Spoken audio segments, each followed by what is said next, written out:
Hey YouTube, hope everybody's doing all right. Wanted to talk to you a little bit. It's Monday afternoon. I'm down here on my lunch break. It's kind of damp and I really don't want to go walk because I'm lazy. But anyway, I want to talk to you about this trip my wife and my girls took on this past weekend. We went to the mountains around Boone. And we're actually going to go to Grandfather Mountain, but because of the wind advisory and the snow, can you believe that? It snowed already. It's crazy.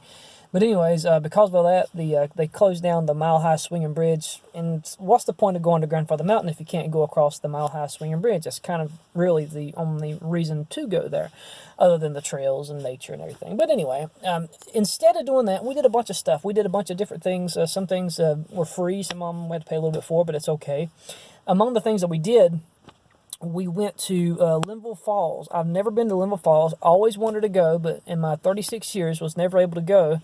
But we went this past weekend, and we hiked not every single trail. The girls got tired, so we only hiked a couple of the trails, but we did about a mile and a half, which was pretty good. And while we were there, saw some interesting things.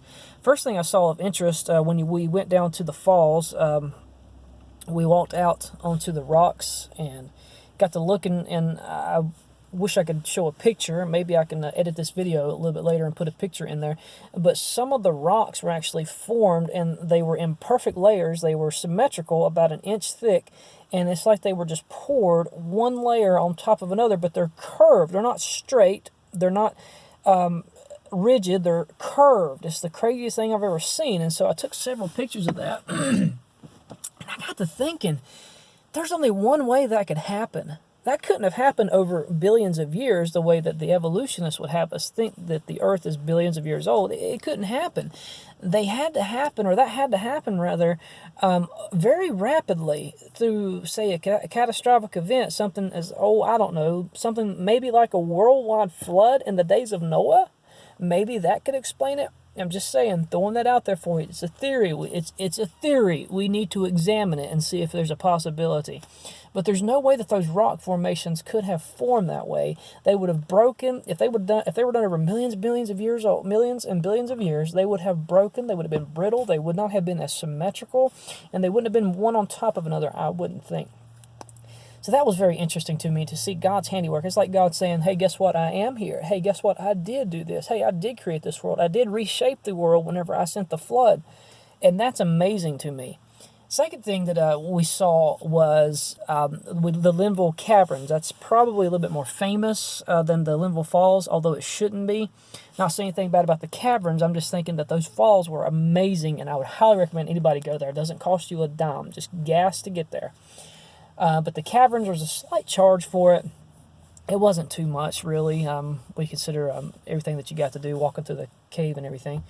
But anyways, we went into the cave, to the caverns, and we were walking around, and we were seeing all the different sights and sounds, and our tour guide did a fantastic job going through and explaining everything as we went. It was a great time. It's the third time I've been, and I thoroughly enjoy going and listening and seeing that. I see it from a different way than they see it, because they see it through millions of years in evolution, and I see it through God's handiwork and God carving out that cave, and I see evidence there for God, whereas they see evidence for evolution. It's the same evidence, by the way.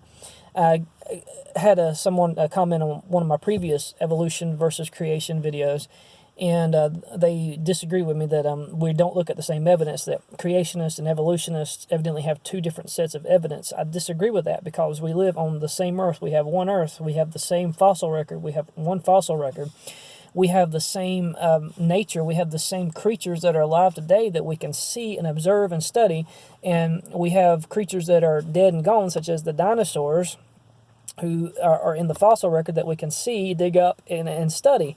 So we have the same evidence. We just view things from a different worldview, whereas a creationist like myself would start off from the understanding that God is real, and God created the world and created everyone and everything in it. That's where we start, and so the conclusion that we come to is God made this, and that's the reason it's made so miraculously. Whereas an evolutionist starts off with the assumption that I don't believe in God, therefore God's not real, therefore God could not have made this. It's really circular reasoning. I don't believe in God, therefore God doesn't exist. That's pretty simple. I don't believe in God, therefore he doesn't exist. It's circular reasoning. It goes around and around and around, doesn't actually accomplish anything. But anyways, we're in this cave, and we get around to this particular part near the end of the tour, and this is a section of the cave they call the frozen waterfalls. And it looks like waterfalls that have been frozen. But anyways, it's an interesting fact. They said that those, and it's huge. I mean, these things are tremendous. They're huge. I sound like Donald Trump, and I'm not trying to.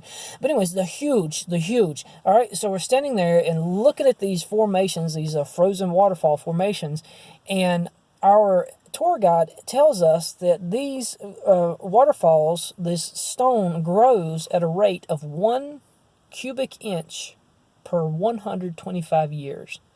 So that means in order for 1 cubic inch of those stones, those formations to form, it takes 125 years. I'm like, wow. And so they throw back and they say, so if you look at these formations, you can tell, scientists tell us that you can tell that these caves are X number of billion or millions of years old. And I'm like, wow. I look at them and I say, wow. It would take 125 years by our observation for 1 cubic inch of this to grow. But I look at it and I say, look what God did in just a short period of time. But you know what? I got to thinking about something. And I did something that's probably a little bit strange, probably a little bit rash, but I did it anyway because that's the type of person I am. I called them just a few seconds ago, right before I made this video. I called Linville Caverns. And I asked the lady, I said, could you refresh my mind? I was there on Saturday. Could you just refresh my mind? What's the rate of growth for the frozen waterfall? She said it grows at 1 cubic inch per 125 years. But then she says something that our tour guide did not. She said, under average conditions. And I got to thinking about something. When we were there this past week, this was my third time. Again, my third time going. I have been there 3 times. And I have never seen so much water in this cave. It was just a constant drip. It was like raining on the inside. People were coming out before we went in, and they were soaking wet. We went in, and my jacket was soaked. My toboggan was soaked because it was cold. I had my toboggan on. It was all soaked and wet. And I got to thinking about that. I've never seen it that wet in there before. So I asked her when I'm on the phone with her, I was like, so with all the rain that we've had, and they said that it was from all the rain, from the hurricanes and everything coming through, all that rain was causing it to seep through the rocks, the water to seep through the rocks, and it was wetter than it ever has been in the past or for years, the wettest it's been in years. So I asked the lady, I said, so just so I'm clear on this, with the amount of rain and the amount of water that was coming through and seeping through the rocks, I said, is it safe to say that this year the rate of growth will be increased? In other words, it will grow quicker than the average rate of 1 cubic inch per 125 years. Now, it's not going to grow 125 years worth in 1 year. I understand that, but the rate of growth is going to be quicker, which means in this 125-year period, there's going to be more stone grown because of the amount of water. And she said, yes, sir, that would be correct. Now we're getting down to it. Now I want you to think about something. I want you to think about how quickly those formations could have gotten started, a head start. How much of a head start would they have been given if there was a catastrophic event such as a worldwide flood that would have come through and not only deposited sediment in that area, but would have cut out part of that cave and made it into what it is today. And not millions of years, not billions of years, but in just 1 year, just in a short period of time, all the amount of water coming out of that cave. In this cave, it's a miraculous thing. There's a spot in there, they call it the bottomless pit. The bottomless pit or the abyss down in this cave. You stand over this grate, whatever, and it goes down at least 250, actually more than 250 feet down in there. They don't know how deep the water is right there, but it goes and it goes and it goes and it goes. And the Bible talks about in Genesis chapter 7, chapter 8, it talks about the fountains of the deeps opening up and water coming up out of the earth and the windows of heaven being open and water coming down from the top. And then after that, God caused the waters to go back down into the earth. I wonder if part of that was in the Linville Caverns. It's crazy. Listen, when you don't believe in God, you start from a faulty position.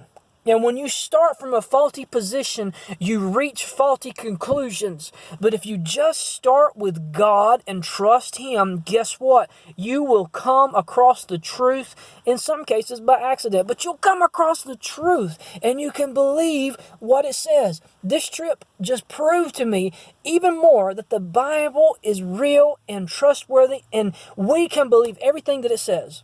Now, I know I'm probably going to take some hate for this video, but people that don't believe, that's fine. I just appreciate you watching and hearing the truth for once in your life.